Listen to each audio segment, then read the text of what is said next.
মানুষের জীবনে শেষ বিদায়ের চেয়ে বড় নির্মম সত্য আর কিছু নেই।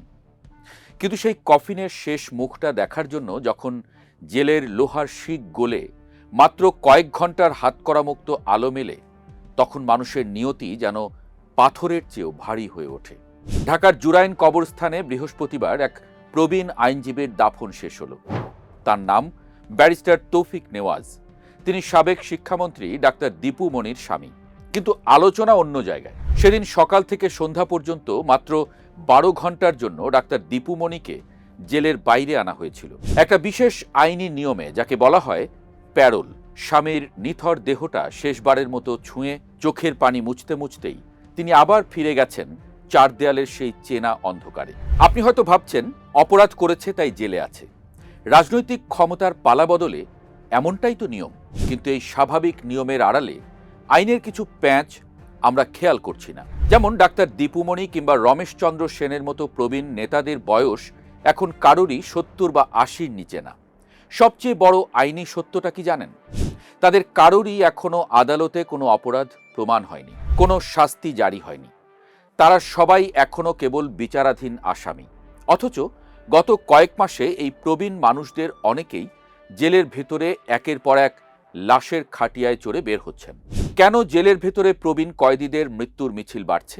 অপরাধ প্রমাণ হওয়ার আগেই কেন তাদের জামিন মিলছে না? দেশের অন্যতম শীর্ষ মানবাধিকার সংস্থা আইন ও সালিশ কেন্দ্র তাদের সবশেষ রিপোর্টে এক ভয়ঙ্কর তথ্য দিয়েছে। তাদের পরিসংখ্যান বলছে গত 6 মাসে জেলের ভেতরে মারা গেছেন 61 জন। কিন্তু এর ভেতরের আসল ট্র্যাজেডিটা কোথায় জানেন? এই মৃতদের মধ্যে 60% বেশি মানুষের কিন্তু কোনো সাজা হয়নি, কোনো রায় হয়নি।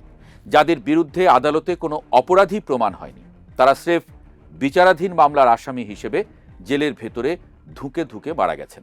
অন্যদিকে আরেকটি মানবাধিকার সংস্থা হিউম্যান রাইটস সাপোর্ট সোসাইটি তাদের রিপোর্টে জানিয়েছে বছরের প্রথম 3 মাসেই 39 জন কাস্টোডিতে মারা গেছেন, যার মধ্যে অন্তত 12 জন ছিলেন আওয়ামী লীগের সাবেক নেতা ও সমর্থক। যেমন 86 বছর বয়সী সাবেক মন্ত্রী রমেশচন্দ্র সেন দিনাজপুর জেলে চিকিৎসাধীন অবস্থায় মারা গেছেন। সাবেক শিল্পমন্ত্রী নুরুল মজিদ মাহমুদ হুমায়ুন ঢাকা জেলে ডেঙ্গু আক্রান্ত হয়ে মারা গেছেন। কারাগারে মৃত্যুর ঘটনা এবারই প্রথম নয়। আইন ও সালিশ কেন্দ্র এবং অধিকারের ডেটা অনুযায়ী 2009 থেকে 2024 সালের জুলাই পর্যন্ত আওয়ামী লীগের 15.5 বছরের শাসনামলে বাংলাদেশের বিভিন্ন কারাগারে 1400 জনেরও বেশি বন্দী কারা হেফাজতে মারা গেছেন। শেখ হাসিনার সময়ে বছরে 90 জন বন্দী কারাগারে মারা গেছেন। আর এখন 6 মাসেই 61 জন, অর্থাৎ সংখ্যা আগের চেয়ে বেড়েছে, কিন্তু ঘটনা আগের মতোই আছে। 2009 থেকে 2013 সালে আওয়ামী লীগের প্রথম মেয়াদে কারাগারে মারা যান 450 জন বন্দী। 2014 থেকে 2018 সালে শেখ হাসিনার দ্বিতীয় মেয়াদে এই সংখ্যা বেড়ে দাঁড়ায় প্রায় 540 জনে। আর 2019 থেকে 2024 সালের জুলাই পর্যন্ত মারা যান আরও 420 জন। অর্থাৎ কারাগারকে ব্যবহার করে বন্দীদের মৃত্যুর যে সংস্কৃতি আওয়ামী লীগ তৈরি করেছিল, সেটাই এখন বুমেরাং হয়ে তাদের দিকে ফিরে এসেছে। ইতিহাসের পরিহাস হলো, কোনোদিন আওয়ামী লীগ ক্ষমতায় এলে এই বুমেরাং আবার উল্টো দিকে ঘুরে বিএনপি জামায়াত নেতাদের দিকে ফিরেও যেতে পারে। বিশেষজ্ঞরা বলছেন, একটা গণতান্ত্রিক দেশে বিচার হতে পারে, শাস্তিও হতে পারে, কিন্তু বিচার শেষ হওয়ার আগেই যদি জেলের ভেতরে একের পর এক বন্দী বিনা চিকিৎসায় মারা যেতে থাকেন, তবে সেটা আইনের শাসন না, সেটা আসলে বিচারহীনতার এক অন্ধকার দলিল। এখন সাধারণ মানুষের মনে একটা বড় প্রশ্ন উকি দিচ্ছে। সবাই জানতে চান, অপরাধ যদি প্রমাণই না হয়ে থাকে আর বয়স যদি 80 বছরের বেশি হয়, তবে আদালত কেন তাদের জামিন দিচ্ছে না? আইন তো সবার জন্য সমান। আমাদের দেশের প্রচলিত আইন অনুযায়ী একজন প্রবীণ, অসুস্থ কিংবা নারী আসামি জামিন পাওয়ার ক্ষেত্রে বিশেষ অগ্রাধিকার পান। কিন্তু বর্তমান রাজনৈতিক সমীকরণে জামিন না পাওয়ার পেছনে কিছু কারণ রয়েছে। যেমন সাবেক মন্ত্রী বা নেতাদের বিরুদ্ধে কেবল একটি বা দুটি মামলা নেই, ডাক্তার দীপু মনির বিরুদ্ধে রয়েছে 60-এরও বেশি মামলা। একটি মামলায় জামিন পেলেও অন্য মামলায় তাকে আবার গ্রেফতার দেখানো হয়। এটি কাজ করছে অন্তহীন চক্রের মতো। বিশেষজ্ঞরা বলছেন, রাজনৈতিক সহিংসতা ও পট পরিবর্তনের পর কোর্ট কাচারির ভেতরের পরিবেশ এখনো পুরো শান্ত হয়নি। অনেক ক্ষেত্রে নিম্ন আদালতের বিচারকরা রাজনৈতিক স্পর্শকাতরতার মামলায় জামিন দিতে এক ধরনের অদৃশ্য ভয় বা দ্বিধায় ভোগেন। তাতে আইনি অধিকার থাকা সত্ত্বেও শুধুমাত্র রাজনৈতিক পরিচয়ের কারণে এই প্রবীণ মানুষেরা জামিনের অধিকার থেকে বঞ্চিত হচ্ছেন। তাহলে এই বন্দীদের জীবনের নিরাপত্তা নিয়ে সরকারের নীতি নির্ধারক ও স্বরাষ্ট্র মন্ত্রণালয় কি ভাবছেন? তাদের যুক্তিটা কি?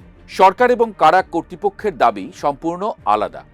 তারা বলছেন রাজনৈতিক প্রতিহিংসা থেকে কাউকে আটকে রাখা হচ্ছে না, সুনির্দিষ্ট মামলার ভিত্তিতেই আইনি প্রক্রিয়া চলছে। জেলের ভেতরে চিকিৎসা অবহেলার অভিযোগও তারা অস্বীকার করছেন পুরোপুরি। কিন্তু ভেতরের বাস্তব চিত্রটা একটু তলিয়ে দেখা যাক। বাংলাদেশের প্রতিটি কারাগারেই এখন ধারণ ক্ষমতার 3 থেকে 4 গুণ বেশি বন্দী ঠাসাঠাসি করে আছেন। দেশের 22টি প্রধান কারাগারে সচল অ্যাম্বুলেন্স আছে মাত্র 25টি। আর জেলের ভেতরের ডাক্তার সংকট তো ঐতিহাসিক। সরকার পক্ষ থেকে বলা হচ্ছে কোনো কয়েদি অসুস্থ হলেই তাকে সাথে সাথে ঢাকা মেডিকেল বা বিশেষায়িত হাসপাতালে পাঠানো হয়। কিন্তু মানবাধিকার সংস্থাগুলো বলছে এই স্থানান্তরের প্রক্রিয়াটা এত ধীর গতির যে অনেক ক্ষেত্রে হার্ট অ্যাটাক বা স্ট্রোক করা প্রবীণ রোগীকে যখন বড় হাসপাতালে আনা হয় তখন আর ডাক্তারের কিছু করার থাকে না।